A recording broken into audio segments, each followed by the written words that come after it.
Hi guys, this book is called Goodbye to Goodbyes, and it's about the real hope that we have in Jesus even when we have to say goodbye to people. It's written by Lauren Chandler and illustrated by Catalina Echeverry, and it's a true story about Jesus, Lazarus, and an empty tomb. Goodbye to Goodbyes. Let's read it. Do you know the story of Lazarus? This is a good one. In the little town of Bethany, there lived a man named Lazarus, and he had two sisters, Mary and Martha. Now Martha loved to throw a party, and Mary loved to sit and listen. Now Lazarus loved his two sisters, and they were all friends with a man named Jesus. But one day Lazarus got sick. He went to bed sick, and he woke up sick. Martha and Mary looked after him, but Lazarus got worse and worse. "I know," said Martha. I will tell our friend Jesus. He can help." Martha thought about all Jesus had done. He made the blind people see. Wah! He made the deaf people hear. Bah! Cluck, cluck, cluck. Hee-haw. He made people who had been sick walk and jump and run and leap for joy. Do you remember the little boy from the 1 o'clock miracle? That's another book in this series. He could make Lazarus well. So she and Mary sent a message to Jesus. See, they're writing it down there. "Lord Jesus, our brother Lazarus, the friend that you love, is sick. Come quickly." Now, it took 2 days for Martha's message to reach Jesus. And when Jesus heard that his friend was very, very sick, he did nothing. He did nothing. That's right.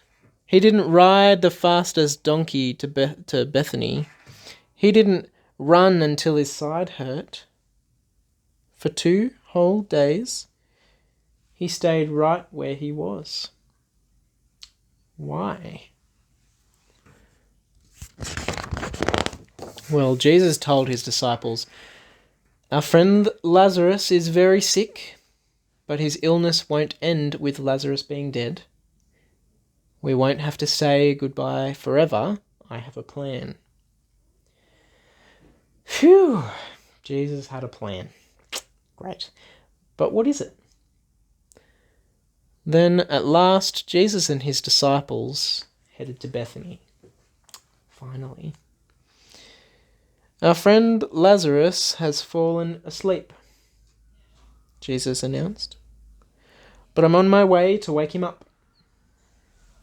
It's a strange thing to say. How did he know that? The disciples looked at each other. Did they hear him right? Lazarus was sleeping. Couldn't Mary and Martha wake him up? Jesus knew their questions, and he looked at them and said, "Lazarus has died." Dead? How could this be? Didn't Jesus say that Lazarus would not die? Didn't he say that he wouldn't have to say goodbye forever? What happened to his plan?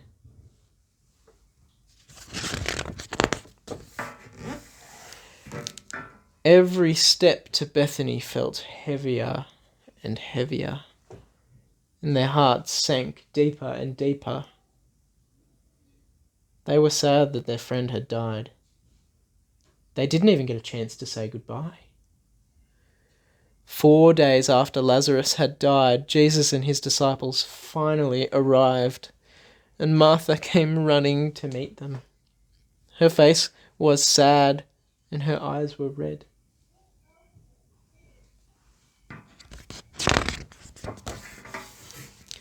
"Lord," she gasped, "if only you had been here, Lazarus would not have died."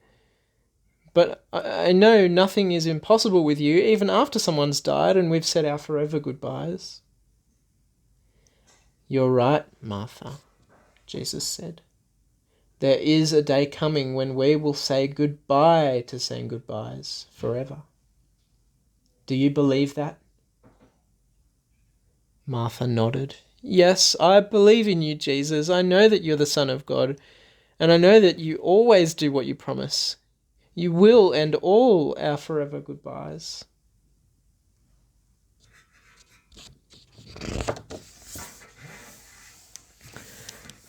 Martha went and fetched Mary, and Mary was so sad.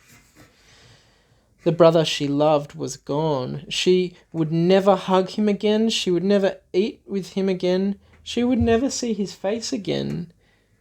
Jesus saw her tears, and then it happened. His heart broke. He knew what he was about to do. He knew Lazarus's goodbye wasn't forever, but his heart broke for his friends.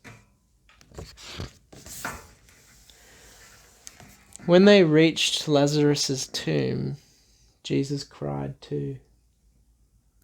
They cried and cried and cried because they'd had to say goodbye, because they'd had to say a forever goodbye.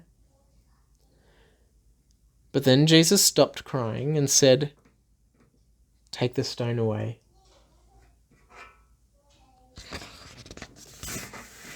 Martha told him, "There might be a terrible smell." Jesus said, "You need to believe me."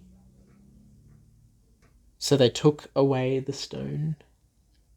And then he yelled like a lion's mighty roar, "Lazarus, come out!" And he did.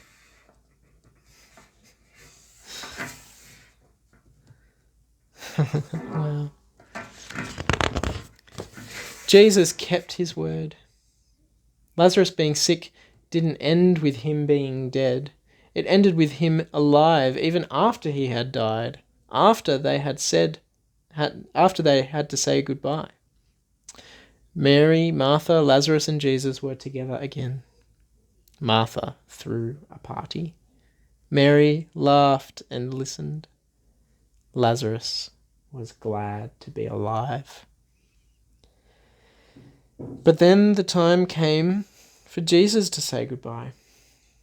He hugged the friends that he loved and said, "Goodbye for now, but not forever." Jesus had to go to Jerusalem, where he would be the one to say goodbye and die. And then, like Lazarus, walk out of a tomb alive. And after that, Jesus said goodbye again, because he was going back to heaven.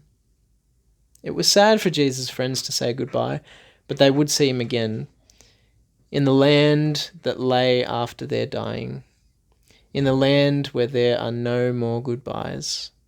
Not ever.